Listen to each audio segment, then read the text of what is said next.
How many of you have ever had a disagreement, a difference of opinion or belief, or a fight lead to the end of a relationship? I would bet most of us have at least one person come to mind. We lose relationships maybe because situations change or we grow apart. But I think most of us, when we feel haunted, it's because we felt misunderstood. Like maybe it didn't have to go that way. I've always been fascinated by the nature of being human, and so has my dad. We are both members of a consulting firm, a community of professionals conspiring to be agents of connection in the world. We've learned all over the place, from things as wildly different as hostage negotiations and culture change projects and radical collaboration goals. And what we've come to is the conversations are the work.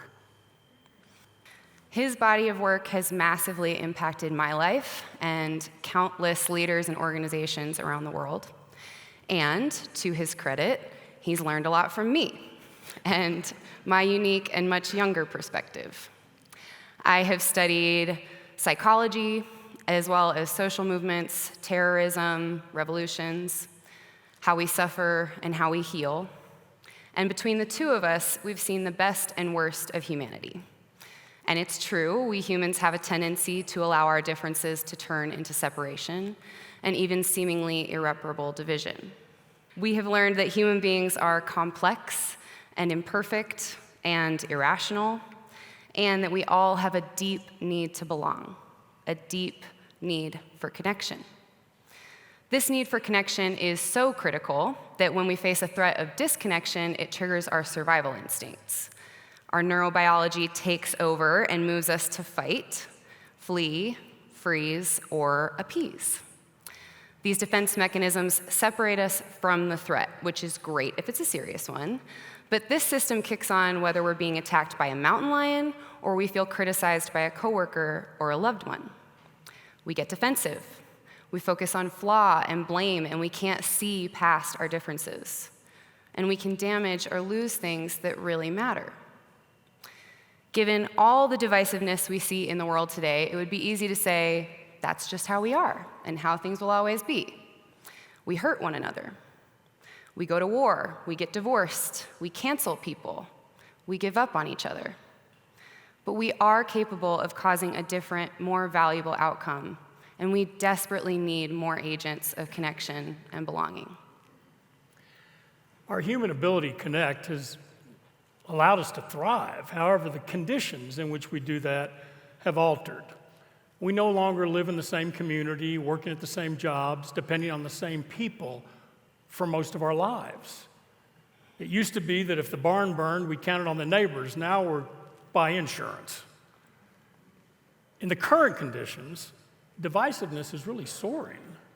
If we look around us, we see the political polarization.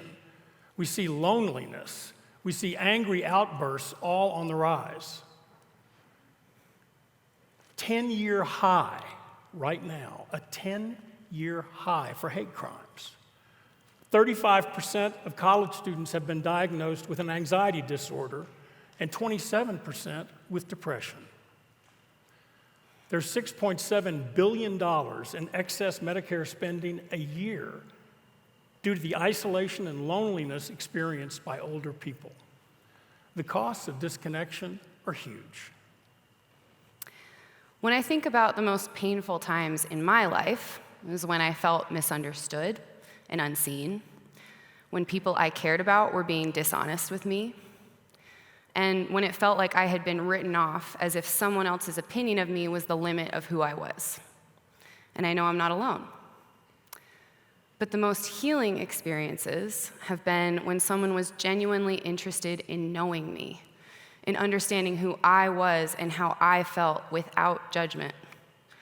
Those people are so rare, and they rarely know the good they do. But we are all capable of being that person. A negotiation mentor told me once, who you say is a villain is a hero in their own story. Find that story.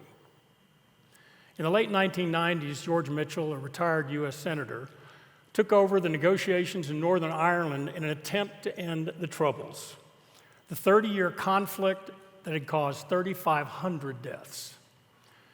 Mitchell required the two sides to come together for a weekend and eat all their meals together, and no one could discuss the Troubles. So they talked about sport, they talked about weather, and of course they got to family. And what became clear is they all wanted to be heroes for their families, especially their children. That common ground began something that created momentum in them coming to know one another. Mitchell made sure they heard each other's stories and they were respectfully understood. That led to shared principles that became the Belfast Agreement that was executed on Good Friday in 1998. Recently, in the 25-year anniversary of that life-saving accomplishment, Mitchell said, "I remember fondly what one of the combatants said. He listened us to an agreement." Disconnection begets disconnection. It's infectious. When we mistrust, we invite more mistrust. And if we're constantly listening to prove that we're right, we cut ourselves off from others and we cut them off from us. It makes us less intelligent and less healthy. And we definitely won't solve our biggest problems that way. People who are causing connection, like Mitchell, are consciously watching whether we're coming apart or coming together. The pivot from coming apart to coming together starts with listening, because the every moment test for trust is, do you even care to understand me? So what has us feel understood?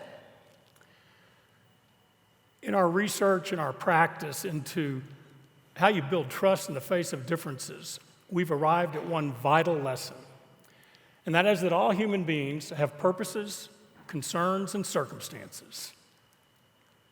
And if I occur to you as somebody who does not respect or understand your purposes or your concerns or your circumstances, then you will resist me. However, if I feel you like somebody who really does understand and respect your purposes, your concerns, and your circumstances, you receive me. We say the primary role of an agent of connection is to listen to learn the purposes, concerns, and circumstances of other people. Listening to learn, that's great listening. It also leads to discovery. When Emma Rose was 3.5 years old, she's the one on the right, her mother, the one on the left, Tana, who's a gifted soprano, was preparing to sing at a very close friend's wedding in New York City, the close friend being a singer at the Metropolitan Opera. During that time, Emma Rose and her little brother kept going into the music room while Tana was trying to rehearse. She finally told us to get out of the house. So we did. We went out in the backyard. It was just after a big thunderstorm, and there was a gorgeous double rainbow that emerged.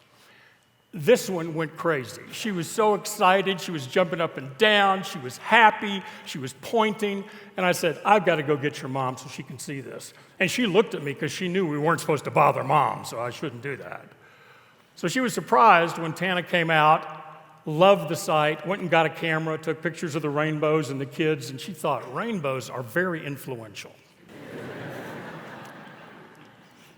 A few days later, with Tana having been gone for a few days and me doing a bad job of managing the situation of these two children, I was irritably in the living room, and Emma Rose walked in and poured the contents of her juice glass on an expensive piece of furniture. My response is not one I was proud of. It was something like, "What? Go to your room!" And as I heard her sobbing down the hall, I came to my senses and went after her. And I said, "Emma Rose, I am so sorry. I lost my temper, and I don't even know what had you pour juice on the big chair." And she said, "It wasn't juice. It was water." I said, "Okay." She said, "I didn't pour it on the chair." Now I think I'm a crazy person. She said, "You told me that the way rainbows get made is when the rain hits the sun up in the sky. And I saw that big sunbeam coming in through the window, and I thought if I poured water on it, that would make a rainbow, and that would make my mama come home." Yes, I was a proud dad in that moment.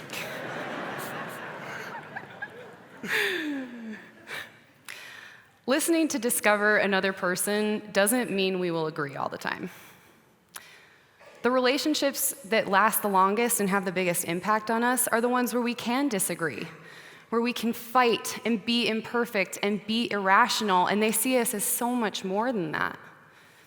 We will disagree on our priorities or the credit card bill or whose turn it is to get up with the baby.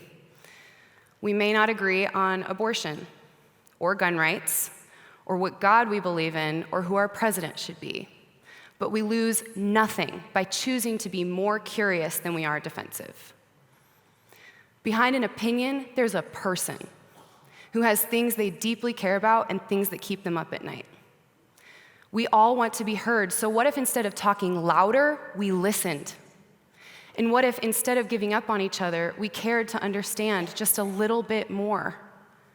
It's hard, and when it happens, it's disarming.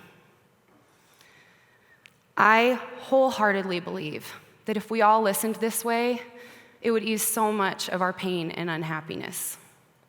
And I don't always get this right. I have good days and bad days. I can get defensive and dismissive, and I can hurt people. Ask my mother.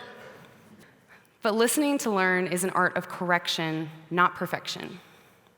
One of the wisest things I've learned from my dad is that our honor is measured by the rate of our recovery.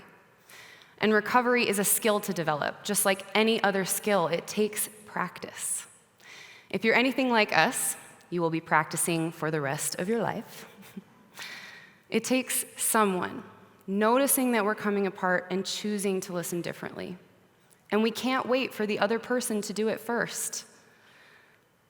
My hope is that some of us here tonight can become a little more conscious of where we have opportunities to be that first person, where we can be agents of connection and belonging.